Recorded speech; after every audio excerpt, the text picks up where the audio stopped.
5.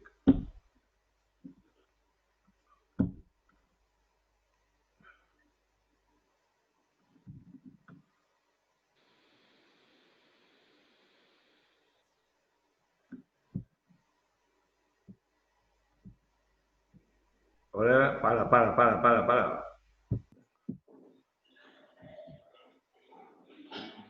Jo no veig. Torne. Sí. Barbàrie. Destrucció. Desolació. Incredulitat. Què ha passat? No pot ser, Què ha passat? no pot ser. Gato con uñas.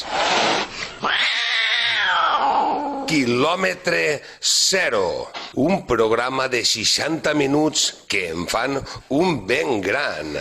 Quilòmetre zero. Dimarts a les 9 de la nit. Un programa de por? No. Un programa de vi? 6. Un platet d'olives xafaes en el colze. Quilòmetre zero. Encara estàs a temps d'apagar la ràdio.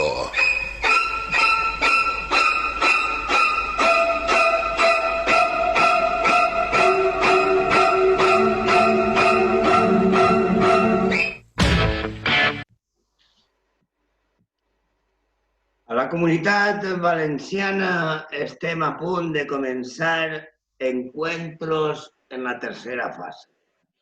El destí, la casualitat o la falta de creativitat literària del Ministeri de Sanitat ha provocat que el títol de la pel·lícula de ciència-ficció que en 1977 va escriure i dirigir Steven Spielberg coincidisca en el present més immediat provocat pel coronavirus. En aquella extraordinària pel·lícula, que va obtindre 2 Oscars, es mostrava la sorpresa i incredulitat que tindrien els humans al considerar que hi havia vida fora de la Terra. La realitat, una vegada més, ha superat la ficció i reconec el meu nerviosisme i excitació no sexual, que quede clar, que em provoca el reencontre amb els meus pares. Estic assustat per si no em reconeixen. Últimament estic fent prou d'esport i em dutxe tots els dies. Al meu poble i a la meva família tenim la costum de dutxar-nos només els dissabtes. No sé si ells ho entendran. Aquest confinament m'ha ensenyat que les diferències generacionals de vegades són difícils d'entendre. Jo soc més de pensar que de fer. Quan era menudet i ma mare es cabrejava en mi, m'enviava a fer punyetes. Mai he pogut entendre per què em castigava fent punyetes, una espècie de polseretes que no sabia on anaven. Mon pare, en canvi, quan s'enfadava, m'enviava a fer la mà, la qual cosa m'agradava. Així que no entenia el càstig, perquè sempre he preferit que fora mon pare qui es cabrejara en mi. El meu fill ha donat un pas més en l'evolució familiar. Ell no és ni de pensar ni de fer. Preferís que pensen i que facin els demés mentre ell descansa. Evidentment, jo no apliqui la tàctica ni de ma mare ni de mon pare i l'enviï al seu quarto sense mòbil. Estem entre Madrid, Benimassot i Pego, en una espècie de triangle de les Bermudes, encara que nosaltres som més de pantaló curt tallat en tisores. L'eternitat es fa molt llarg, sobretot cap al final. Si sempre n'hi ha un hospital central en cada ciutat, per a quan la construcció d'un hospital lateral? Senyors, senyores, quan és l'hora que marca el vostre rellotge d'aquest programa del confinament, damunt de meitat de juny, comencem. Molt bona vesprada, amics. Bueno, que ya podem donar-nos L'editorial és de tenar així. una editorial espectacular. Tinc ganes de veure els meus pares, però no sé si em reconeixeran. No sé si em reconeixeran. Ahir Tu venim què a Sort, penses, sí. Gamba? Tu què penses, Gamba? Creus que els meus pares em reconeixeran o...? Jo trobo que diran, este xic no és el meu fill, torneu molt, per favor. Molt bé, molt bé. Bueno, la setmana passada vam tindre un programa espectacular parlant en amics nostres que estan a Estats Units sobre tot el que estava passant, la mort George Floyd. exactament, de la persona afroamericana i sobre el coronavirus. I avui jo estic a Benimassot. Al meu costat tinc el president de la cooperativa Sant Isidre de Benimassot, Samuel Piera. Hola, Samuel, bon esplà. Damunt del cosí meu. I a la meva esquerra tinc a Jordi Fullana. Vull dir que també de Benimassot, ell és un expert, és un enginyer tècnic agrícola, expert en tot el que són plagues i productes, totes aquestes coses del camp. No tenen tres bolsonís, que tu això no ho saps de què. Exactament. I estan així per diverses qüestions. Per no que tinguis una empresa de boletos, això cal vetllar. Exacte. Bueno, això està en marxa, parlarem al final, perquè hem creat una empresa de boletos, tota la gent que estem ahí en quilòmetre zero, no? Ells són, a més, els dos que més saben de boletos del poble, no? Ens faltaria Marcus, que seria el tercer, no?, que de Benimassot, i entre els tres són els que més saben. Marcus, però avui anem a parlar de la xilella. La xilella fastidiosa, no? Volem començar així el programa de quilòmetre zero. Esta setmana han eixit una informació des de la Generalitat en els nous positius que n'hi ha en els diferents termes. La comarca de la Marina Alta, on estem ubicats nosaltres, és una de les més afectades, junt amb el comtat i l'Alcoià són de les més afectades. Però ja s'ha traslladat la malaltia de la xilella a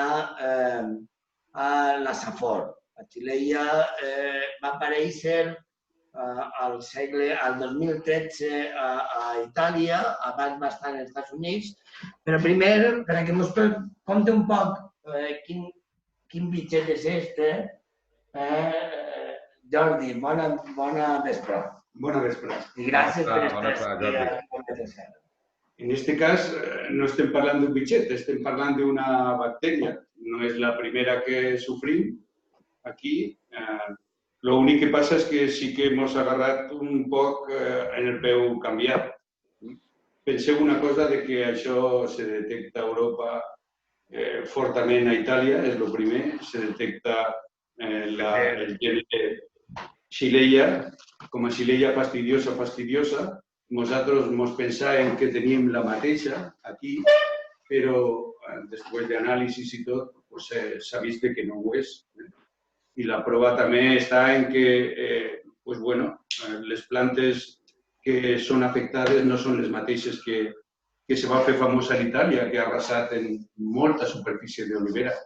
Aquí esperàvem el mateix, però, i si no el mateix, ens venia la idea, el primer foc que n'hi ha hagut a Espanya ha sigut en les Illes Balears i ens esperàvem que poguera ser el mateix, però tampoc ha sigut el mateix. No estem davant de lo que parlàvem abans de Xilella fastidiosa, sinó Xilella fastidiosa múltiplex, que ja el que te dona és una idea de que té moltes més espècies vegetals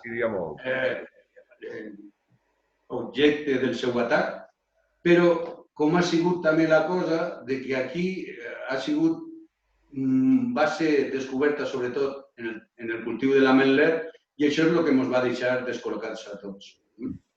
En quant a l'origen d'on hagi pogut vindre, no vaig a ficar-me perquè se buscava diferents orígens, inclús algun francès, però el més normal és que les plantes afectades vingueren del viver. Ja sabeu que en replantacions o noves plantacions, i la bactèria no té, per si mateixa, no té possibilitat d'infectar a altres arbres. Necessita el que nosaltres diem vectors, que són aquells agents que el que fan és entrar en contacte amb la bactèria en una planta i després anar a una altra planta i transmetre. Això se diu vector. En quant als vectors estan totalment identificats i en base d'aquesta identificació i per bibliografia n'hi ha uns protocols d'actuació, per això dels 100 metres, d'erradicació i tot això, perquè és el vol normal del vector, el màxim que té de 100 metres, el que n'hi ha en bibliografia. I entonces el més famós és el Philaenus spumarius, que li diuen això perquè es veu com una espumeta en l'ametler. Això és el més normal. Nosaltres ens pensàvem que aquí ens afectaria menys perquè estem en un clima una mica més extrem, ja sabeu, d'hiverns molt freds i estius molt calorosos i pensàvem que se quedaria més al costat de la costa, però no ha sigut així. El més agressiu jo crec que ho tenim en la muntanya. I no sabem des de quan. Exactament, perquè això no podríem dir. Vull dir, s'ha detectat la xilella en presentes plantes, crec, no? Sí. O sigui, de les plantes conreades així, a la muntanya, la més afectada, evidentment, per la quantitat de plantes és l'ametler. Però també hem de dir que s'ha trobat en algun fruiter i després també en plantes autòctones. O sigui, s'ha trobat també en romer.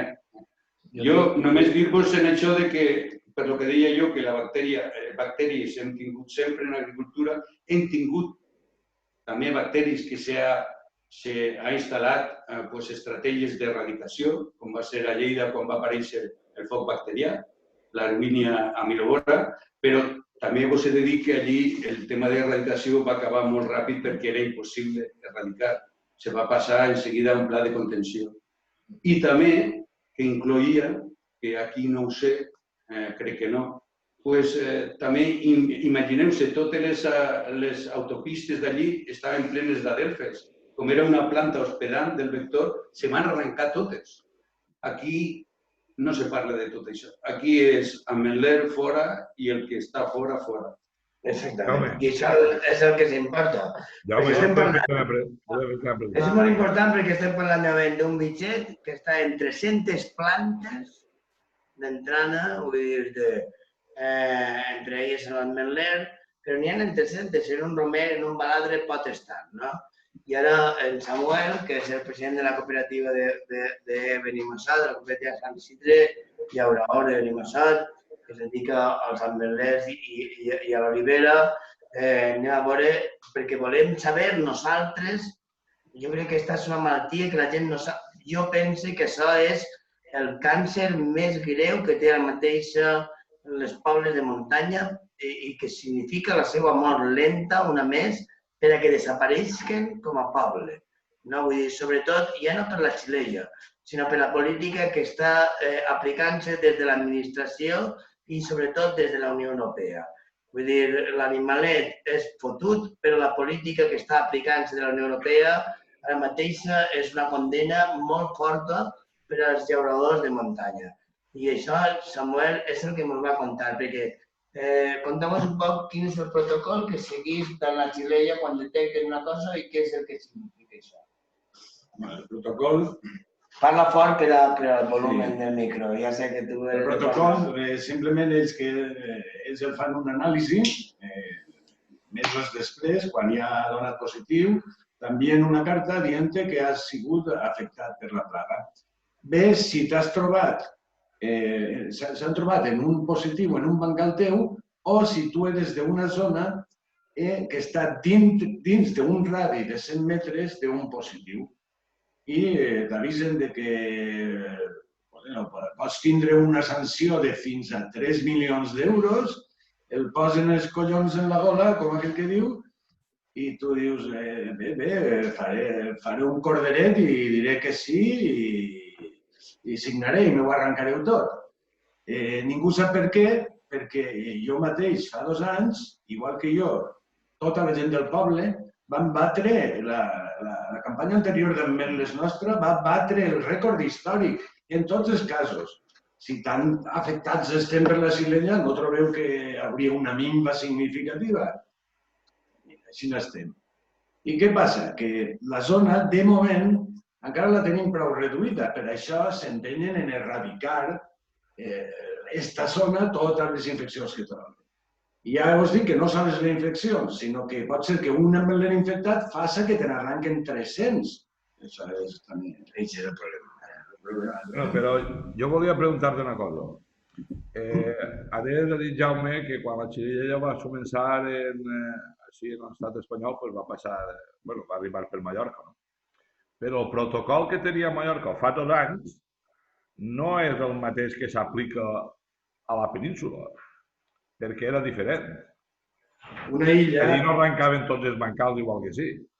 Entonces, el que no s'entén és com l'administració, en aquest cas la Comunitat Valenciana, opta per les ordres que dona Europa quan a Mallorca és diferent.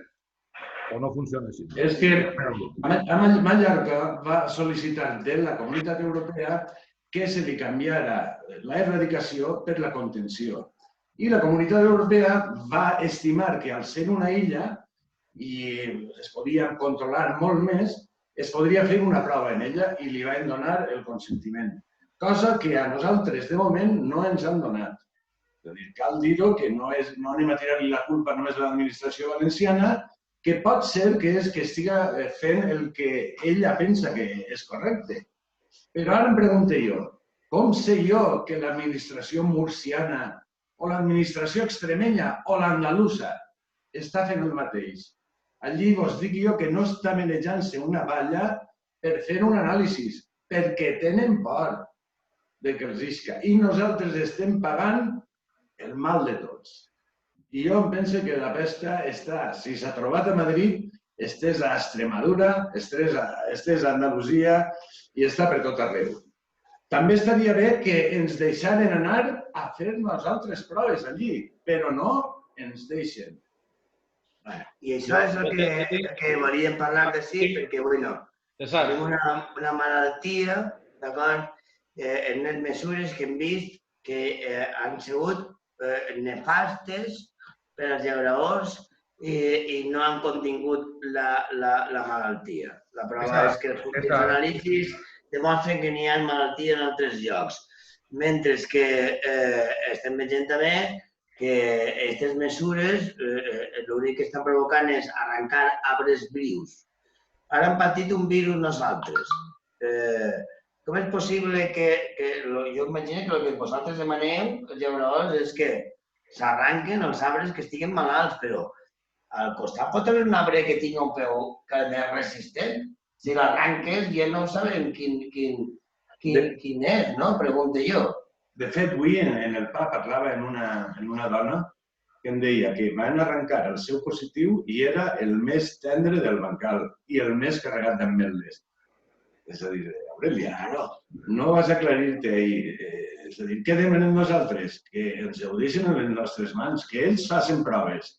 El que veig que està empestat, que l'arranquen i, si volen, 3 o 4 al seu voltant, però que a més ens ho deixen en les nostres mans, que si en detectem un que baixa el rendiment, nosaltres ja som capaços d'arrencar-lo i de fer-ho.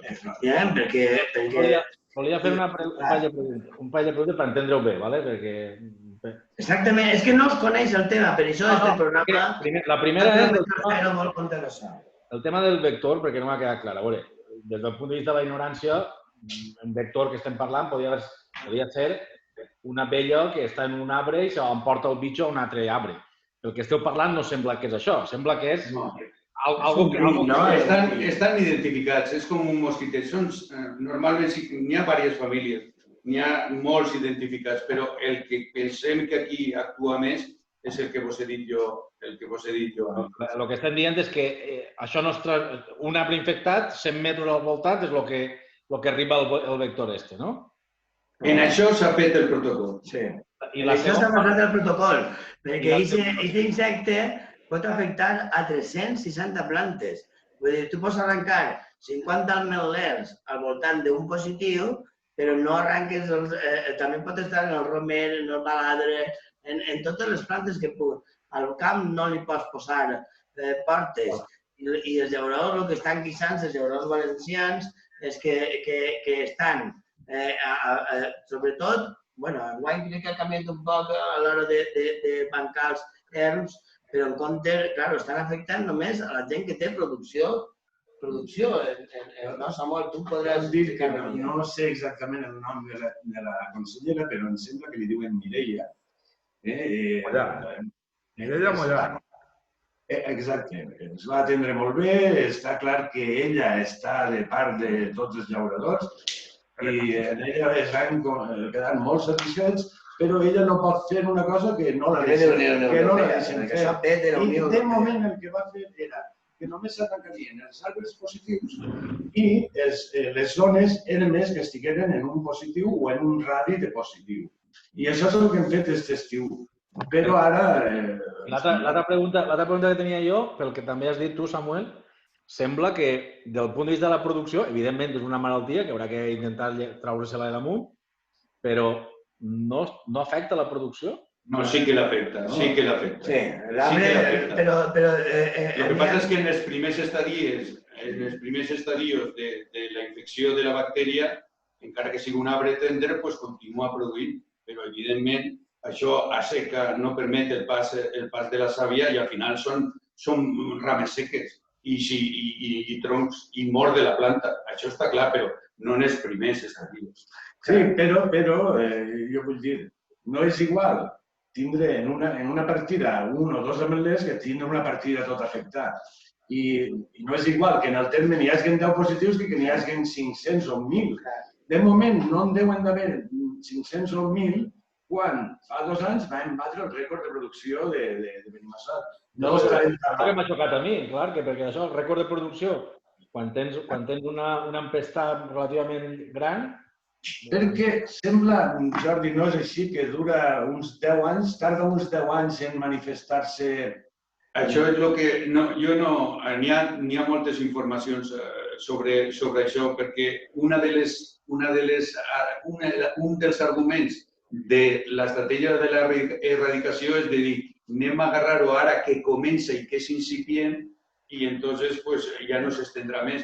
Però és que no sabem des de quan ho tenim. Este és un altre dels problemes. I ara arribarem a un altre problema perquè donem un pas endavant perquè, clar, tenim poc temps per a poder explicar-ho tot, però volem explicar a la gent un poc aquest gravíssim problema per als pobles de muntanya. Gravíssim problema.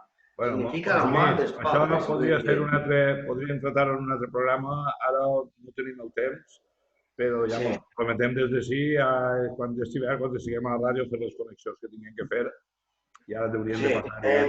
Efectivament, Pau. Jo crec que és un tema que qual podem parlar moltes més voltes, podem explicar molt bé, perquè ahí estan les mesures de l'administració, Traxa, els diners que arriben a l'hora de la gent dels pobles. És molt difícil viure en els pobles de muntanya. Arriben eleccions i tot el món ajuda, l'Espanya vaciada i su puta mare, però quan arriba la veritat, cada volta les escoles són menys, n'hi ha menys metges i la situació és dramàtica, dramàtica.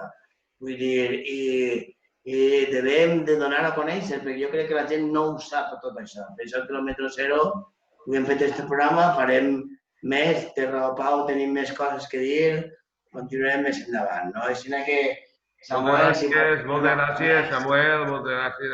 No, simplement donar les gràcies. Donar les gràcies, aquesta oportunitat és també una oportunitat de que ens senquem i no res, que quanta més gent estigui al nostre favor, més possibilitats tindrem de... Sabeu que nosaltres arribem als Estats Units i a tot. Perquè ser llaurador és molt complicat, ser llaurador de secà, que són els que més respeten el medi ambient, és molt difícil i tenim que tots prendre mesures precisament per a la gent que està així treballant i que només vol viure dignament, no volen almoines ni misèries, volen viure dignament. Jordi, si vols dir alguna cosa més? No, com heu dit, això se necessita és un tema monogràfic. Parlarem més voltes. Moltes gràcies per estar així. És meravellós. I parlarem més voltes del tema.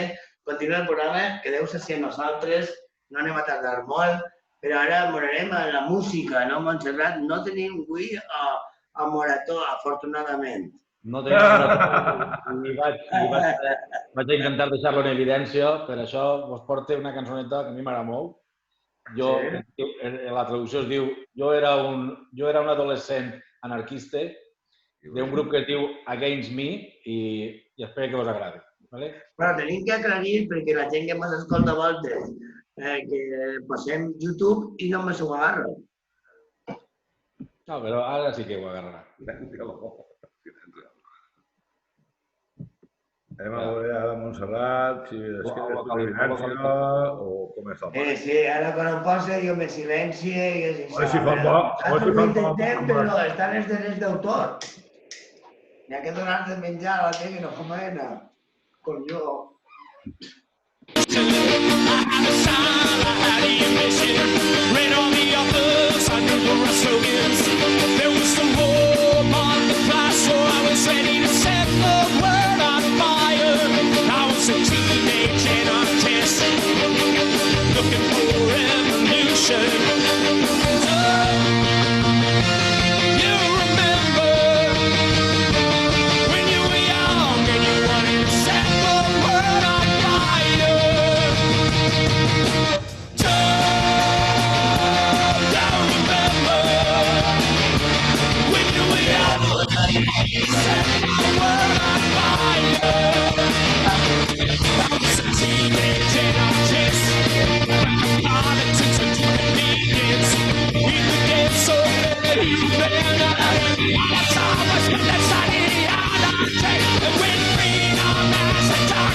Was a lie. Don't you remember when you were young and you wanted to set the world on fire? Don't you remember when you were young and you wanted to set the world on fire? When you were young and you wanted to set the world on fire. When you were young and you wanted to set the world on fire. I was a teenage anarchist. I was a teenage anarchist. I was a teenage anarchist. I was a teenage anarchist. Brutal, brutal, brutal. Molt bé, Montserrat. Montse, dona'm veu. Ja tinc veu, no? Ja tinc veu. Marató, el puny de l'ànima. Però Montserrat mos ha posat una cançó que mos ha fet vibrar. Estem així votant com a salvatges. Molt bé, Montserrat. Era un jove anarquista i la revolució una mentira. Sí, no, vas descobrir la cervesa i la cervesa i la cancel·lava grossa i a partir d'ahí el vas perdre. Bueno, està bé, vull dir, està bé. Bé, anem ara al senyor Major. Monsonís, escolta. Ara mos queden 9 minuts, així que ja no me la sigo el que volíem, així que tenim que anar a la precepta. Igual, senyor Major, vostè conta molt de Capaimona. Anem allà ràpidament. A contar-vos una historieta que va de Capaimona. Oculta després de la vegetació trobem la mesquita. Les estepes i bardisses l'havien cobert gairebé per complet. Però l'estructura de l'oratori, els contraforts sortien desproporcionats sobre un recinte estret i allargat. Els seus trets no presenten dubtes davant l'evidència arqueològica, així com tampoc ofereix confusió la documentació històrica que ens ha portat fins a aquest lloc. Es poden veure les restes de la quibla, els gruixuts murs reforçats amb els contraforts que suportaven la cúpula, la font propera utilitzada per les ablucions i, sobretot, l'orientació cap a la Meca. Enclavat entre la vall d'Alcalà i la serra del Faro, a prop del barranc de Malafit, al costat del vell camí que comunicava Alcalà de la Jovada amb la vall de Seta, apareix el despoblat envoltat d'alzines de gran port que recuperen amb la força de les arrels el sol que un dia els va ser arrabassat. Les terrasses de cultiu abandonades ens parlen amb duresa d'una existència aïllada, tancada sobre si mateixa. Així vivien els moriscos i així van ser capaços de subsistir en aquest espai marginal, aspre i accidental, on els cristians vells amb prou feines s'atrevien a entrar. Els escassos recursos que aquesta terra oferia s'aprofitaven al màxim. Pa de figa, olleta de blat, llet de cabra, ametlles, oli i alguns bancals de blat que amb prou feines podien conrear. 13 famílies, segons el cens de Boronat, habitaven el poblat en 1602, 7 anys abans de l'expulsió. 13 famílies que, al igual que la resta dels despoblats pròxims, Queirola, Aljubieta, La Roca, Costurera, Beniasmet o els Corrals de Salema sobrevivien practicant els seus costums i d'amagar també la seva religió. Assetjats per una cultura imposada i pressionats per la societat cristiana, a aquests petits clans tan sols es quedava el patrimoni de les seues creences i sobretot la seva família. Sense aquests llaços sota la que es van mantenir units fins al final, mai haguessin pogut romandre en aquest entorn i total i absoluta pobresa. El fracàs de la integració es va conduir a l'expulsió.